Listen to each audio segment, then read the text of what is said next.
पाकिस्तान बताएंगे आपको, लेकिन बड़ी खबर से शुरुआत कर लेते हैं। पाकिस्तान में जनता पर महंगाई की जबरदस्त मार पड़ रही है। महंगाई से परेशान जनता पर शहबाज शरीफ ने बोझ डाल दिया है।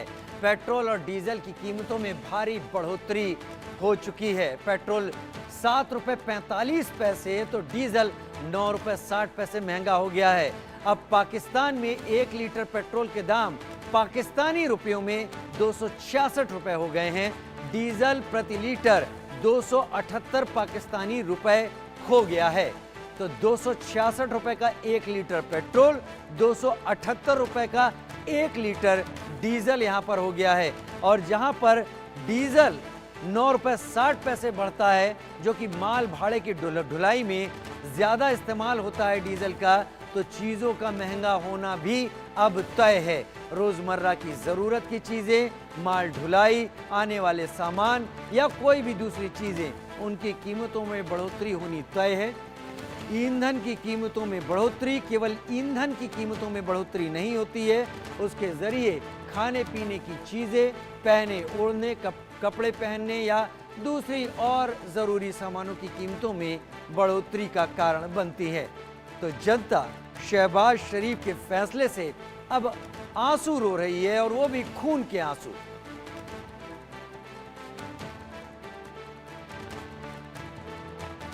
पाकिस्तान में जनता पर महंगाई की जबरदस्त मार पड़ी है। 266 रुपए पाकिस्तानी रुपए में प्रति लीटर पेट्रोल हो गया है और 278 पाकिस्तानी रुपए में प्रति लीटर डीजल हो गया है।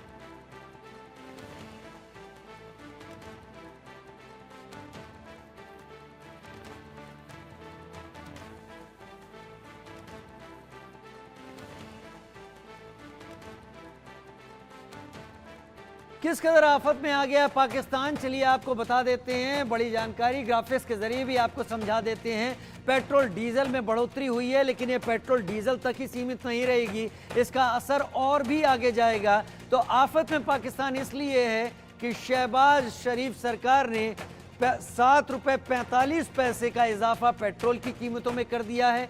डीजल 10 रुपये तक करीब बढ़ गया है। अब 266 रुपये पेट्रोल यकीन कर सकते हैं कि आप, भारत में अगर यही स्थिति होती तो कहां भारत की जनता की हालत हो जाती। पाकिस्तान की जनता त्राहिमाम कर रही है, लेकिन फिलहाल शहबाज शरीफ सरकार को इन चीज़ों से फुर्सत नहीं है। उसने कीमतें बढ़ाना ही अभी अपने फोकस में रखा हुआ है। और वो जनता जो लगातार इतने दिनों से झेलती चली आ रही है, उस जनता का क्या हाल होगा। मेरे संवाददाता दानिश रिजवी मेरे साथ ज़्यादा जानकारी के साथ इस वक्त जुड़ गए हैं। दानिश, मैं आपसे जानना चाहूँगा, पाकिस्तान की जनता कोशिश तो बहुत कुछ कर रही है दानिश, कि वो किसी तरीके से अपने रोज़मर्रा के खर्चों में तालमेल बिठा सके। खाना पीना उसको जिस तरीके से मिल रहा है, जो ज़रूरतें हैं जिस तरीके से उसकी पूरी हो रही है, वो उसकी अच्छी तरीके से पूरी हो पाएँ। लेकिन अब मसला ये है कि पेट्रोल और डीजल के दाम बढ़ा दिए गए हैं। पेट्रोल से आने जाने पर असर पड़ेगा, डीजल से माल ढुलाई पर असर पड़ेगा, यानी घूम फिर के वहीं पर जनता आ गई है जहां पर महंगाई बुरी स्थिति में आ गई है। दानिश। जी हाँ, पाकिस्तान में फ़िलहाल महंगाई की जो मार है लगातार जनता पर बरसती जा रही है। अब जो पेट्रोल की कीमतों में 8 रुपया और डीजल की कीमतों में तकरीबन 10 रुपये का जो इजाफा किया गया, उससे कहीं ना कहीं वहाँ की आर्थिक व्यवस्था और भी चरमराएगी। महंगाई की जिस तरीके से लगातार बढ़ती जा रही थी, जनता में त्राहिमाम था, उसको लेकर जिस तरीके से अब शिक्षा, स्वास्थ्य, आवाजाही पर, व्यापार पर, कारोबार पर जो असर पड़ने वाला है, ये आने वाले वक्त में पाकिस्तान के लिए और भयावह स्थिति पैदा होने वाली है। इससे कहीं ना कहीं शहबाज सरकार जिस तरीके से लगातार IMF से कर्ज लेने की मांग कर रहे थे, एक और झटका लगा है। IMF जिस तरीके से कड़ा रुख अख्तियार करते हुए टैक्स पर टैक्स बढ़ाने की मांग कर रहा है, और उसके साथ ये कह रहा है कि जब तक आप टैक्स को बढ़ाएंगे नहीं, सब्सिडी को ख़त्म नहीं करेंगे, तब तक हम आपको और ज़्यादा पैकेज नहीं दे सकते। जिस तरीके से लगातार कंगाली और बदहाली के दौर से पाकिस्तान फ़िलहाल गुजर रहा है, ये आने वाले वक्त के लिए पाकिस्तान आवाम के लिए, जनता के लिए शुभ संकेत नहीं है। और उसकी कई वजह हैं। जिस तरीके से वहाँ की राजनीतिक अस्थिरता है, जिस तरीके से वहाँ पर कारोबारियों के साथ गलत तरीके से व्यवहार किया जाता है और जिस तरह से वहाँ के राजनेताओं का जो एक अपना एक एजेंडा है, जिस तरीके से अपनी अय्याशी और अपने आयशो आराम के लिए वो बहुत सारे पैसे खर्च करते, लेकिन आवाम की चिंता बिल्कुल वो नहीं करते कि आवाम किस बदहाल हालत ये से सवाल भी गुजर बहुत बड़ा रही है है। दानिश यहाँ पर कि ये जो बढ़ोतरी हुई है इसके जरिए आईएमएफ को दिखाने की कोशिश ये जरूर की जा रही होगी कि हमने आईएमएफ की शर्तों के मुताबिक उन चीज़ों को मेंटेन करने की कोशिश की है, अपने घाटे को कम करने की कोशिश की है, लेकिन इससे जो फायदा होगा वो फायदा आखिरकार कहाँ जाएगा। यहाँ पर संजीव श्रीवास्तव जी भी मेरे साथ जुड़ रहे हैं, मेजर जनरल अनुज माथुर भी मेरे साथ इस वक्त जुड़ गए हैं। मेजर जनरल माथुर, पाकिस्तान की आवाम इस वक्त बहुत बुरी स्थिति में है क्योंकि उसके ऊपर हर तरीके का टैक्स, हर तरीके की चीज़ें लादी जा रही हैं और वो परेशान हो गई है कि कैसे अपना खर्चा यहाँ पर करे। अब पेट्रोल और डीजल की कीमतें बढ़ा दी गई हैं। मेरा सवाल ये है कि ये जो डीजल की कीमतें, पेट्रोल की कीमतें वहाँ की गवर्नमेंट बढ़ाती है, ये जो पैसा गवर्नमेंट के पास आएगा ये आवाम या जनता की बेहतरी में जाएगा या फिर इसका इस्तेमाल आर्मी अपने मंसूबों को पूरा करने में करेगी और साइफन ऑफ होके वो टेररिस्ट ऑर्गेनाइजेशन के पास पहुंचेगा? देखिए, आपने जो बात कही है इसका एक बहुत पहले भी मैं आपके चैनल के माध्यम से बात कह चुका हूं कि आप सुप्रीम चल लें, ये तमाम जो जनता के ऊपर टैक्सेशन किया जा रहा है, उनको दबाया जा रहा है, उनसे पैसा निकाला जा रहा है, चूंकि ये आईएमएफ की रिक्वायरमेंट है, उस पैसे का सही उपयोग पाकिस्तान ने कभी नहीं किया।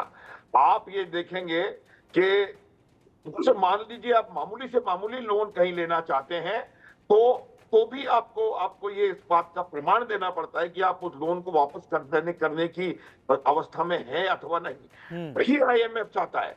आईएमएफ चाहता है कि पाकिस्तान उनको यकीन पाए कि वो जो लोन दे रहे हैं, बेल आउट पैकेजेस दे रहे हैं, उनको वो पूरा कर सकेगा, वापस कर सकेगा। लेकिन वो नहीं हो पाएगा जब पाकिस्तान के अंदर कोई इस प्रकार वातावरण बनेगा कि वो वहां पर उस पैसे का सदुपयोग करके उस पैसे से अपनी आर्थिक अर्थव्यवस्था को सुधार पाए और नया पैसा उससे उपज कर सके। लेकिन ये बात हमेशा से रही है कि जो भी इस प्रकार से आपके पास आ रहा है उसको सेना पर्सनल यूज के लिए ठीक है मेजर जनरल माथुर, ये चीजें आपने भी इशारा दे दिया कि इसका इस्तेमाल गलत होता है, लेकिन मैं बड़ी खबर का रुख कर लेता हूं। मैं एक बड़ी खबर का रुख कर लेता हूं, फिर उसके आगे संजीव जी का रुख करूंगा। बड़ी खबर जो इस वक्त आ रही है, आईएमएफ को लेकर शहबाज शरीफ ने बयान दिया है कि आईएमएफ के साथ जाना जोखिम का काम है। हालांकि उन्हें पता है एक तरफ आईएमएफ का दबाव, दूसरी तरफ आवाम की बात, अर्थव्यवस्था को लेकर बहुत कुछ सोचना पड़ता है। यानी हमें गुनाहगार मत समझिए, किसानों पर टैक्स लगाने की भी बात, आने वाले वक्त में अर्थव्यवस्था पटरी पर लौटेगी। कई मुल्क की तरफ से निवेश की बात की जा रही है। आईएमएफ को लेकर शहबाज शरीफ ने यहाँ पर ये बयान दे दिया है, ये बात सामने रख दी है। लेकिन सवाल मेरा वही, आईएमएफ की ज़रूरत पाकिस्तान को है, लिहाजा आईएमएफ जो शर्तें रख रहा है वो पाकिस्तान को माननी पड़ रही हैं और ख़ुद को मजबूत करने की कोशिश में इनको वो मान रहा है, लिहाजा उम्मीद जता रहा है कि अर्थव्यवस्था पटरी पर लौटेगी।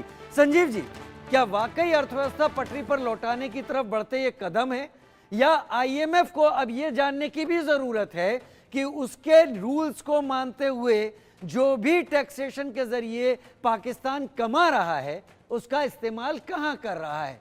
अगर ये आतंकवादियों तक ही भेजा जाना है तो पाकिस्तान चाह ले या ना चाहे वो हमेशा कटोरा हाथ में ही लेकर रहेगा।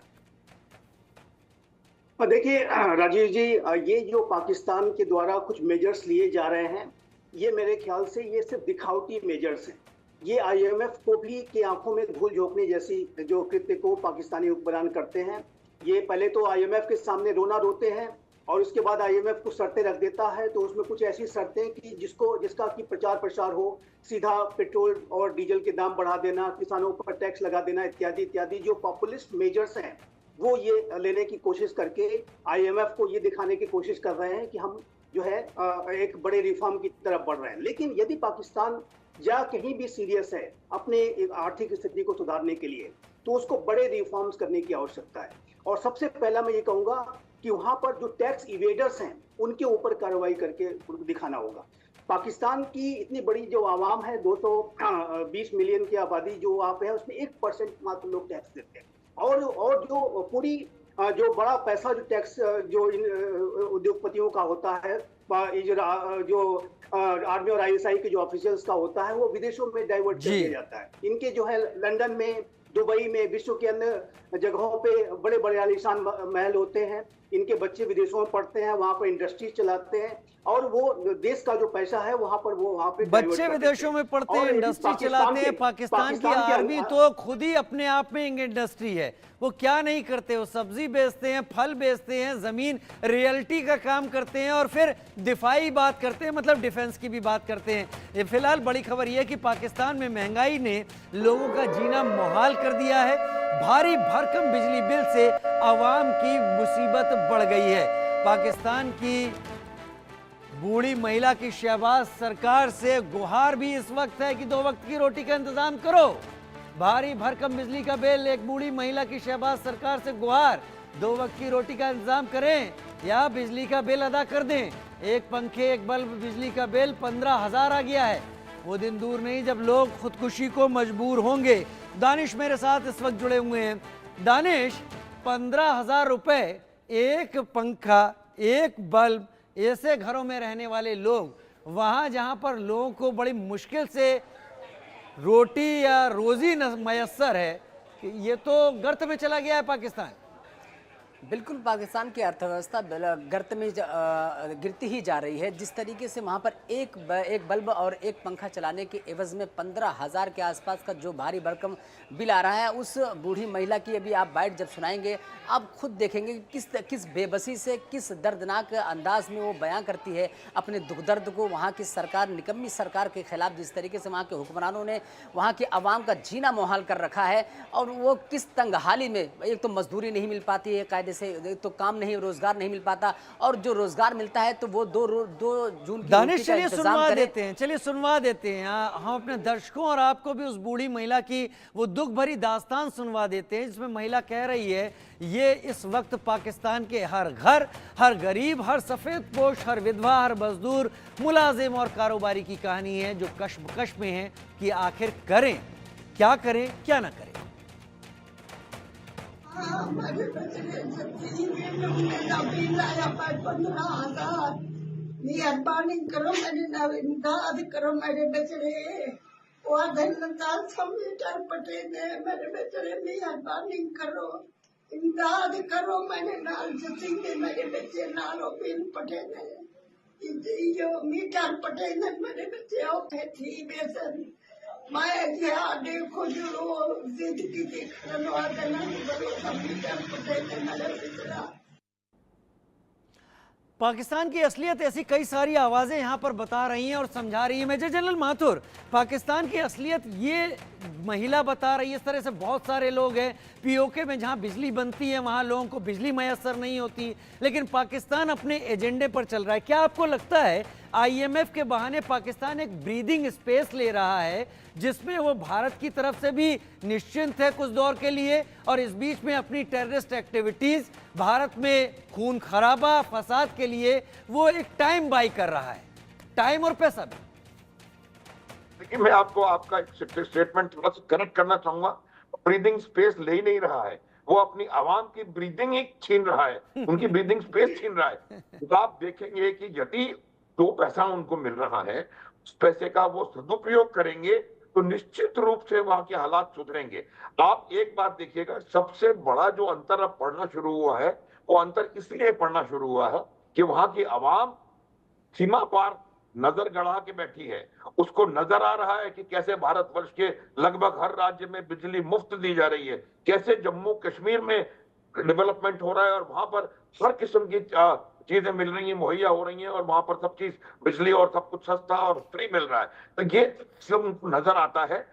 तो लगता है कि उनके हुक्मरानों ने पिछले 70-80 वर्षों में सिवाय उनका दमन करने के, सिवाय उनके रिसोर्सेस को लूटने के कोई और काम नहीं किया है। ये बात बिल्कुल निश्चित है। मैं आपको बता रहा हूं, जब तक वो अपनी इकोनॉमिक एक्टिविटीज की, अपने फाइनेंशियल प्रूडेंस की, उसकी जब वो नई प्रायोरिटीज नहीं सेट करेंगे, तब तक मुझे लगता नहीं है कि कुछ भी होने वाला है। पाकिस्तान IMF से लोन लेता है, IMF उनको उसका टैक्सेशन बढ़ाने के लिए कहता है, टैक्स बढ़ा के जो पैसा आता है वो डिफेंस में लगा देता मुझे लगता है आईएमएफ को ये जानने की अब टैक्स- वाकई जरूरत आएगी कि इस पैसे का इस्तेमाल कहां हो रहा है, क्योंकि अगर इस्तेमाल साफ हो जाता है समझ में आ जाएगा कि पाकिस्तान की नीयत ठीक है या अभी भी उसके अंदर जहर है। लेकिन बड़ी खबर ये कि पाकिस्तान और इराक से अब अफगान प्रवासी वापस लौट रहे हैं। जी हां, बड़ी खबर इस वक्त की, जो अफगान प्रवासी हैं पाकिस्तान और इराक से वापस लौट रहे हैं। इराक पाकिस्तान में अफगानी प्रवासियों के साथ दुर्व्यवहार हुआ है। अफगानिस्तान गंभीर मानवीय संकट का सामना करना पड़ रहा है अफगानिस्तान को। प्रवासियों के साथ दुर्व्यवहार के दस्तावेज। इराक से करीब 13,000 शरणार्थी वापस लौटे और पाकिस्तान और इराक से भी ये शरणार्थी वापस लौट रहे हैं, जो स्थिति है। संजीव जी, अफगानिस्तान ने भी एतराज़ जताया, बहुत सारे जो अफगानी प्रवासी हैं वो उनके वेस्टर्न पाकिस्तान के हिस्से में वो रह रहे थे। पाकिस्तान ने कुछ समय पहले इन सबको चेतावनी दी थी, पाकिस्तानी आर्मी ने भी एक्ट किया था इनको निकालने में। हालांकि अफगानिस्तान की तालिबान सरकार ने एतराज़ जताया था, लेकिन इनको बाहर निकालने के मकसद क्या है, वजह क्या है, ये भी तो उसी इस्लाम का हिस्सा है जिस इस्लाम की पाकिस्तान दुहाई देता है हर जगह। देखिए, पाकिस्तान के जो हुक्मरानों का जो सबसे बड़ी जो उनकी चिंता है वो तहरीक तालिबान पाकिस्तान है। और तहरीक तालिबान पाकिस्तान जिस तरीके से वो बड़े मंसूबों के साथ, बड़ी महत्वाकांक्षा के साथ पूरे पाकिस्तान का तालिबानाइजेशन करना चाहता है, पूरे पाकिस्तान में कट्टर शरिया लॉ लागू करना चाहता है। और जाहिर है कि इस प्रक्रिया में वो सीधा सीधा पाकिस्तान की आर्मी, ISI के जो अधिकारी हैं, पुलिस फोर्सेस के जो लोग हैं, उन सभी को डायरेक्ट टारगेट करने की कोशिश कर रहे हैं। जो पाकिस्तान के वास्तविक हुक्मरान हैं, जो वहाँ के रियल रूलर्स हैं, उनको वो डायरेक्ट हिट करने की कोशिश करते हैं। और ऐसे में ये जो पाकिस्तान के हुक्मरान हैं वो बिल्कुल दबाव में हैं। उन्होंने यहाँ तक कि यूनाइटेड नेशंस में जाकर के तहरीक तालिबान पाकिस्तान के खिलाफ कार्रवाई करने की जो गुहार लगाई है। और जाहिर है कि ये TTP का जो खतरा है ये पाकिस्तान के हुक्मरानों के लिए अस्तित्व का संकट बनता जा रहा है। और इसके लिए उन्होंने तालिबान की जब सरकार से बात की तो वार्ताएं लगातार फेल हुई हैं। और तहरीक तालिबान पाकिस्तान की, अफगानिस्तान की तालिबान जी, सरकार के आपने TTP की बात उठाई, TTP की बात उठाई तो बड़ी खबर यह कि पाकिस्तान का अफगानियों को लेकर बड़ा फैसला, अफगानियों को बाहर निकालने का दूसरा चरण पाकिस्तान ने शुरू कर दिया है। 8 लाख अफगानियों को बाहर निकालेगा पाकिस्तान, बिना दस्तावेज वाले अफगानियों को बाहर पाकिस्तान निकालेगा। तो ये क्या इशारा देता है, इसे समझने की भी ज़रूरत है। 8 लाख अफगानियों को जो बिना दस्तावेज से पाकिस्तान के अंदर हैं, पिछले साल नवंबर में 5 लाख निकाले गए थे। शरणार्थियों को बाहर निकालने पर पाक की किरकिरी भी हुई थी। पाकिस्तान का अफगानिस्तानी शरणार्थियों को लेकर बड़ा दावा, 8 लाख को और निकालने की तैयारी है। दानिश का रुख कर लेते हैं। दानिश, 8 लाख अफगानियों को और निकाल रहा है पाकिस्तान, क्या वजह है? अब ये बोझ बन गए हैं पाकिस्तान के ऊपर, या फिर पाकिस्तान को लग रहा है कि अब इनके जरिए वो कोई अपना मोटिव, कोई अपना सोच अब वो उतार नहीं पा रहा है जमीन पर? जाहिर तौर पर बात है कि जिस तरीके से पाकिस्तान में महंगाई बढ़ रही है उसका एक बोझ का असर तो है, लेकिन जिस तरह से तालिबान और पाकिस्तान के हुक्मरान के बीच इस वक्त जो कशीदगी, जो एक दूसरे के वार पलटवार का जो दौर चल रहा है, उससे कहीं ना कहीं अफगान के शरणार्थियों पर उसकी मार पड़ने अब दिखनी शुरू हो गई है। और ये शुरुआत पिछले साल नवंबर से हुई थी जब 4 लाख शरणार्थियों को वापस भेजा गया था। अब इनका जो टारगेट है तकरीबन 8 लाख शरणार्थियों को और अफगानिस्तान के सीमा को उस पार करने का है। ऐसे में अब सवाल उठता है कि क्या ये सरकार की जो एक पहल थी, जो पहले जो एक दोस्ती थी अफगानिस्तान के, ठीक है, मैं समझ सका जो हालात हैं पाकिस्तान